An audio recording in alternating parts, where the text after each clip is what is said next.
The forest stood quiet and damp. Autumn in the American South has its own distinct scent, a blend of decaying leaves, wet earth, and pine needles. For 23-year-old Jerry Banks, this scent was the scent of freedom. Jerry was a simple guy. He worked road construction, laying asphalt under the scorching sun to provide for his wife, Virginia, and their 3 young children. On weekends, he would grab his old shotgun, call his dog, and head into the woods.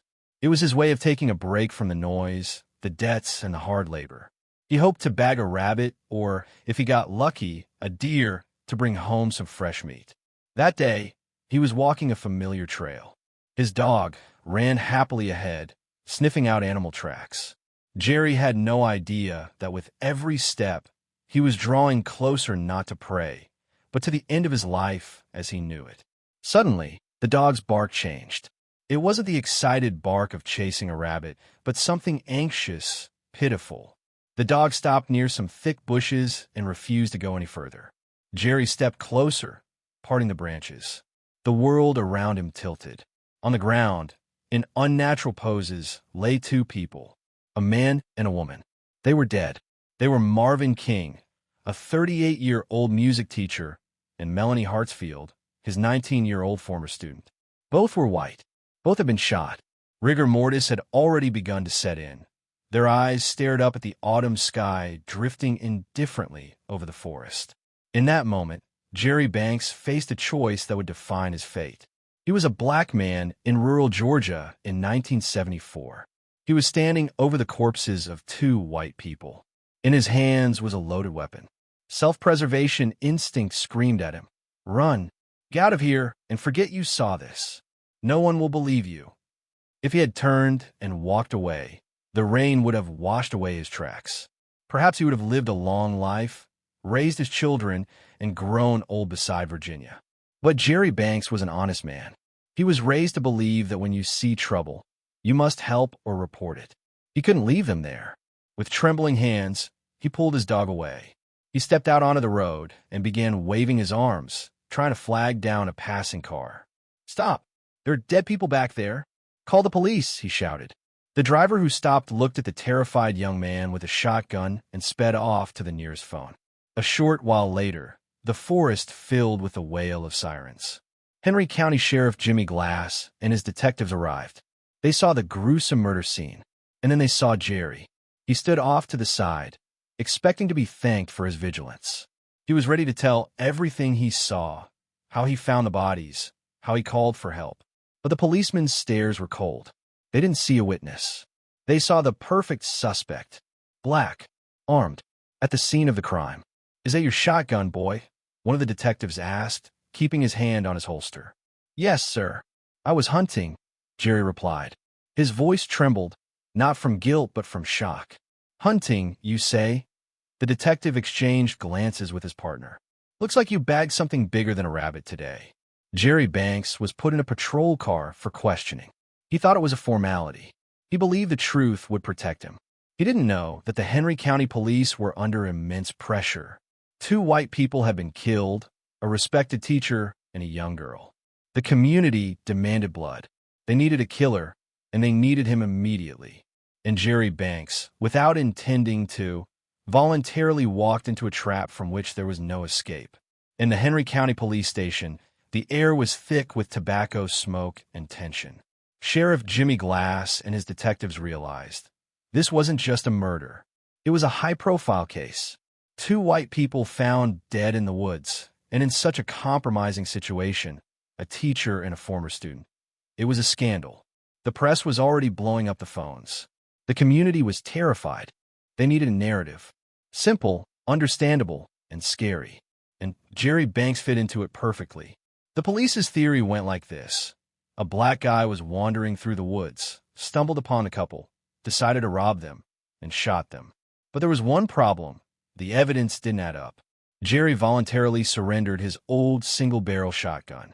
He allowed swabs to be taken from his hands, a paraffin test, to check if he had fired a gun recently. He told everything he saw, minute by minute. Ballistic analysis showed that Marvin King and Melanie Hartsfield were killed with a 12-gauge automatic shotgun. Marvin King had an expensive Browning automatic shotgun with him. When the bodies were found, this weapon was not at the scene. The police concluded the killer took King's Browning. Jerry's shotgun was old and cheap. It couldn't have fired those shots. To convict Banks, detectives needed to prove he stole King's gun. But a search of Jerry's house yielded nothing. The Browning wasn't there. The money, which had also vanished from the victims, wasn't there either. And then the investigation took the path of least resistance. If there is no evidence, it must be created. The lead detective on the case began pressuring those around Jerry. They found witnesses who suddenly remembered seeing Jerry with a weapon similar to the one that belonged to the victim. But the most cynical act was the handling of physical evidence at the crime scene. Near the bodies, on the soft forest road, were clear tire tracks. These were tracks from narrow tires that belonged neither to the murdered King's car nor to Banks' wife's car. Jerry himself was on foot that day. He had been given a ride and dropped off at the highway. These tracks clearly indicated that there was a third car at the murder scene. Someone arrived, killed them, and left. What did the police do? They simply ignored it. They didn't take casts. They didn't look for this car. To them, these tracks were inconvenient because they destroyed the theory of a lone pedestrian robber. Instead, they focused on creating the image of a monster. You stole King's gun, shot them both, and then threw the weapon in the swamp, right? The detective screamed in Jerry's face during the interrogation. Confess, and we'll save you from the electric chair. If you don't confess, you fry. Jerry wept. He was a naive country boy who believed that if you tell the truth, you have nothing to fear. I didn't do it. I wanted to help. I called you myself, he repeated. Killers often return to the scene of the crime or pretend to be witnesses to throw off suspicion. The sheriff replied cynically. The final nail in the coffin was the falsification of ballistics. Later, it would be revealed that the experts made a mistake, linking shell casings found at the scene to a weapon that Banks theoretically could have held. The detectives compiled a report as if everything fit perfectly. They had the testimony of people who had seen a suspicious white truck with two white men in the area. In December 1974, Jerry Banks was officially charged with double murder. They locked him in a cell. The world around him shrank to the size of an iron cage. He thought about his children, about Virginia, about how they would live without him. He did not yet know that ahead of him lay a trial that would last less time than a football match and would decide his fate with the cold indifference of an executioner. January 30th, 1975. The trial of Jerry Banks began at the Henry County Courthouse. If you imagine a trial as long debates, a search for truth, and expert testimonies, forget it. This trial was more like a conveyor belt at a slaughterhouse. The courtroom was packed. The families of the victims, the teacher King and the student Hartsfield, sat in the front rows. Their grief was real and deep, but their anger was directed at the wrong target. They looked at Jerry with hatred, believing the police that this black guy in a cheap suit was a cold-blooded killer. Jerry sat with his head down. He felt small and defenseless before the massive machine of the state of Georgia. His defense was a disaster. The lawyer the family had hired, scraping together their last pennies, was inexperienced in such serious cases. He called no ballistics experts of his own. He didn't focus on the tire tracks of the third car. He simply tried to soften the blow instead of fighting for his client. The prosecutor, on the other hand, was a shark. He played on the jury's emotions. He painted a picture of a wild beast wandering the woods who killed two innocent people for a few dollars and a gun. He took King's shotgun, thundered the prosecutor. He hid it where we couldn't find it. But that doesn't make him innocent. It makes him cunning. Justice in 48 hours. The entire process, from opening statements to the verdict, took 2 days. Just think about it. 2 days to decide whether to take a man's life. Police testimony was accepted as the absolute truth. Jerry's weak objections, "I didn't do it," drowned in the prosecution's rhetoric. January 31st, 1975. The jury, all white, went to deliberate. They didn't need much time. They returned with a verdict, guilty on all counts. The judge did not hesitate.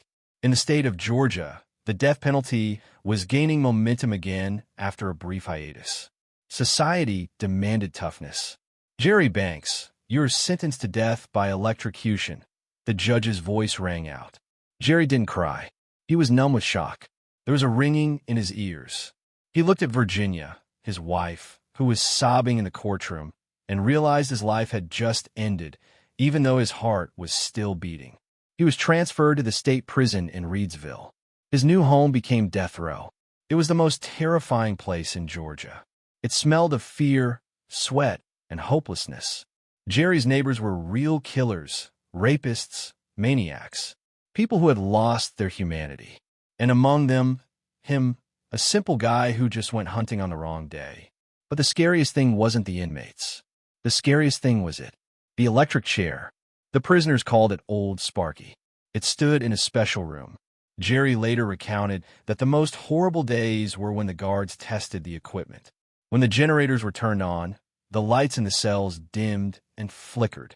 The hum of the transformers penetrated the walls, vibrating in his teeth. Every time the lights flickered, Jerry imagined the current passing through his body. How his blood boils. How his heart stops. This psychological torture began to slowly but surely erode his mind. He stopped sleeping. He dreamed of the dead bodies in the woods, but in the dreams, he was not a witness, but the executioner. The system was forcing him to believe he was a monster, even though he knew he wasn't. He began writing letters to Virginia, letters full of despair and love. "Save me," he wrote. "I don't want to die for something I didn't do." And Virginia heard him. While Jerry was dying spiritually on death row, she started her own war on the outside, a war that would cost her her marriage, but save his life. While Jerry Banks counted the days on death row, his wife Virginia, known to family as Virgie, found herself in her own private hell. She was left alone with 3 small children, without money, bearing the brand of a murderer's wife. But Virginia was made of steel. She knew her husband better than anyone. She knew he was incapable of killing a human being. She knew he cried when watching sad movies, and that he loved his children more than life itself. She decided the system would not take him without a fight. Virginia began knocking on every door. She wrote letters to human rights organizations, called newspapers, and begged lawyers for help. She sold everything that could be sold to pay for appeals. She worked multiple jobs, coming home barely alive from exhaustion, to feed the children and sit down to write yet another petition. Her persistence paid off. Jerry Banks' case attracted the attention of serious lawyers specializing in fighting the death penalty. They agreed to review the case. When they opened the files, they were horrified by how negligently the first lawyer had worked and how crudely the police had stitched together the case. But while the legal machine slowly turned, the personal life of the Banks couple was crumbling. Virginia regularly traveled to the prison in Reidsville. It was a long, exhausting journey. Every meeting was torture. She saw Jerry behind the glass. He was losing weight. His eyes were becoming dull. His hands trembled. Jerry, broken by the fear of death, became demanding and suspicious. This is a known psychological effect of death row. A person locked in a cage begins to lash out at those who are free. He accused her of not doing enough. He cried. He begged. Virginia held on with all her might. She was his anchor. She told him, "We'll get you out, Jerry. Hang in there." But she herself was already drowning. Imagine the pressure she lived under. Neighbors whispered behind her back. The children asked when Daddy was coming back, and she didn't know what to answer, whether he would return at all, or if he would be burned in the electric chair. Money was catastrophically short, and then there was the constant fear that one day the phone would ring and they would tell her the execution date had been set. This stress began to kill their love. Virginia realized a terrible thing. To save Jerry the human, she had to give up Jerry the husband. She simply had no emotional strength left to be a wife. She turned into a fighter, a manager of his defense. But as a woman, she burned out completely. In the midst of the appeal battle, Virginia made a decision that seemed cruel to many, but for her, it was the only way not to go insane. She filed for divorce. When Jerry found out about this on death row, it was a blow harder than the court sentence. His only support, his beloved Virgie, was leaving him. He couldn't understand why. He thought she had betrayed him. In reality, She was saving herself and the children from the abyss into which this case was dragging them. She continued to fight for his release. She continued to communicate with the lawyers, but she could no longer bear the burden of marriage to a living dead man. It was a tragic paradox. The woman who was doing everything to get him out was no longer waiting for him at home as a husband. Meanwhile, the new lawyers Virginia had made a breakthrough. They found what the police had tried to hide in the deepest archives. They found the truth about the Browning, the tire tracks, and the real suspects. The case began to fall apart, but Jerry Banks' heart was already broken. While Jerry Banks was losing his mind on death row, a real detective drama was unfolding on the outside. The new lawyers Virginia had found were not just offenders, they were archaeologists. They had to dig through layers of lies, negligence, and racism that had accumulated around the Henry County case. When the lawyers began demanding access to the full police archives, something the first lawyer hadn't done, they met resistance. The police lost documents, stalled on deadlines, and claimed papers had been destroyed during cleaning. But the lawyers were relentless. And when they finally gained access to the investigation's rough notes, they couldn't believe their eyes. In a folder that somehow hadn't made it to court in 1975 lay the testimonies of people who had seen a completely different picture that fatal day. Several locals reported to the police that they had seen a white pickup truck near the crime scene. Moreover, one witness claimed to have seen two white men walking out of the woods with guns. These were the very tire tracks the police had forgotten to photograph. The detectives knew about these men. They knew about the truck. But this information didn't fit their convenient story of a black robber. So they simply pulled these sheets from the file and hid them in the farthest drawer. This is called a Brady violation, the suppression of evidence favorable to the defendant. In a state of law, this is a serious crime on the part of the prosecution and police. But that was just the beginning. The lawyers went after the prosecution's trump card, the weapon. Recall, the police claimed Banks killed the couple with a shotgun, which was the wrong caliber, or stole the victim's Browning and killed them with it. New forensic analysis blew this theory to smithereens. The casings found at the scene had markings that could not have been left by Banks' old single barrel, nor by the Browning that supposedly vanished. The investigation had essentially falsified the forensic conclusions to link the casings to Banks. They presented wishful thinking as fact, playing on the jury's lack of understanding of ballistics nuances. The deeper the lawyers dug, the more terrifying the picture became. Information emerged that Marvin King, the murder teacher, might have been connected to people involved in illegal activities, possibly drugs or debts. The murder looked like an execution, a professional job, not the chaotic shooting of a random passerby. The two white men in the truck were likely the real killers. But the police let them go. While detectives were pressuring Jerry Banks, the real criminals calmly left the county, destroyed the evidence, and vanished forever. With this evidence, the lawyers went to the Georgia Supreme Court. It was a rout. The judges were shocked by the scale of the falsifications. In its decision, the court noted that the Henry County Police acted with flagrant disregard for the law. They acknowledged that evidence against Banks was fabricated and evidence in his favor destroyed or hidden. The 1975 verdict was overturned, but it wasn't the end yet. The prosecution, unwilling to admit defeat and pay compensation, tried to schedule a new trial. They still hoped to convict him of something at least. However, under the pressure of facts, the case crumbled. Even the most biased judges realized there was no one to judge and nothing to judge for. 1980. After 6 years of hell, the charges against Jerry Banks were officially dropped. The doors of death row opened. He was free. But the man who walked out of the prison gates was no longer that cheerful 23-year-old boy who loved hunting. He was a shadow. He had defeated the system legally, but the system had already managed to poison his soul. December 1980. The iron gates of the prison swung open. Jerry Banks stepped onto the asphalt, a free man. He was 29 years old. He had entered as a 23-year-old boy, full of life. He emerged as a gray-haired, broken man with the eyes of an old man. Cameras, reporters, and family met him at the exit. It was meant to look like a triumph of justice. Lawyers smiled, posing for photos. Newspapers wrote headlines about David's victory over Goliath. But for Jerry himself, this day tasted like ashes. He approached his children. When he was taken away, they were toddlers. Now, teenagers stood before him, looking at him with fear and curiosity.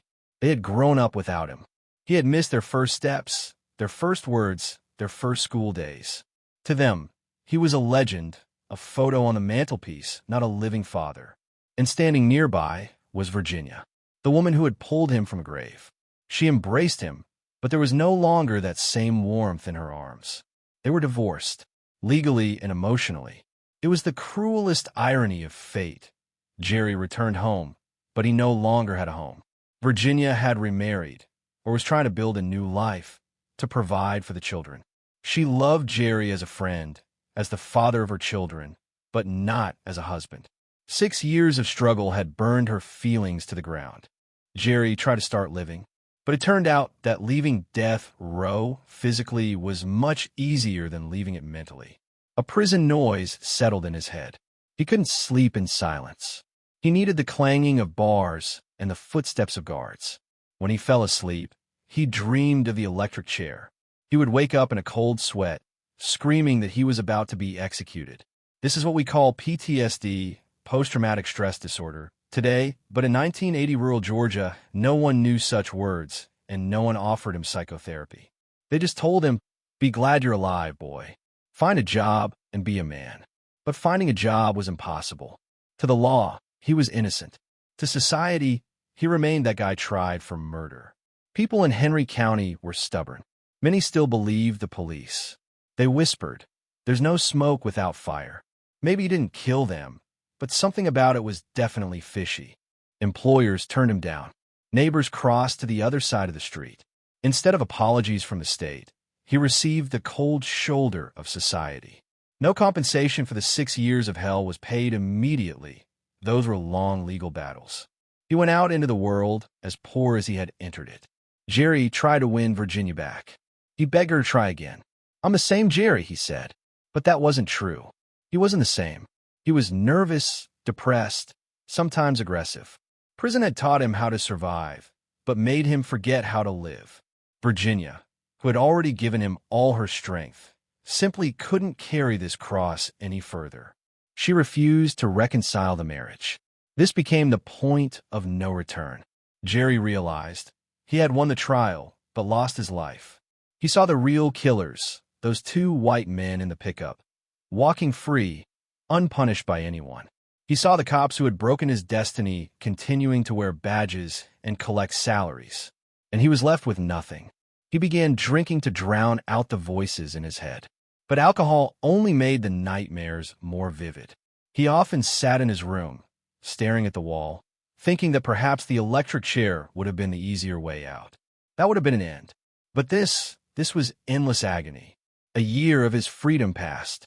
A year that became harder for him than 6 years of prison. March 1981. 3 months had passed since Jerry Banks officially became a free man. But the spring coming to Georgia brought no warmth to his soul. He was 30 years old. At this age, men usually build careers, raise children, and plan for the future. Jerry felt like an old man who had lived 100 years in hell. He tried. He really tried. He tried to find a job, but everywhere he heard polite and not so polite refusals. He tried to return to the role of a father, but his children looked at him like a stranger broken by life. He tried to win Virginia back, but the divorce papers were already on the table. She saved his life, but she couldn't share it with him. Her strength was exhausted too. She wanted peace, and Jerry was a walking storm of pain. Psychologists who studied the case later said Jerry suffered from what is known as death row survivor syndrome. A person who prepares to die for years, who says goodbye to life every day, cannot simply switch off this mode. In his head, he was still sitting on the bunk in Reedsville. He still heard the hum of the electric chair's generators. The system convinced him he was worthless, that he didn't deserve to live. And although the court said innocent, an inner voice whispered, "You are doomed anyway." March 8th, 1981. Jerry came to the house where Virginia lived. He wanted to talk. Perhaps it was a final attempt to glue together what had been shattered to pieces. The conversation was brief. Virginia, who already had another partner, made it clear that the past could not be brought back. She wished him no harm, but she couldn't live with a ghost. Jerry walked out.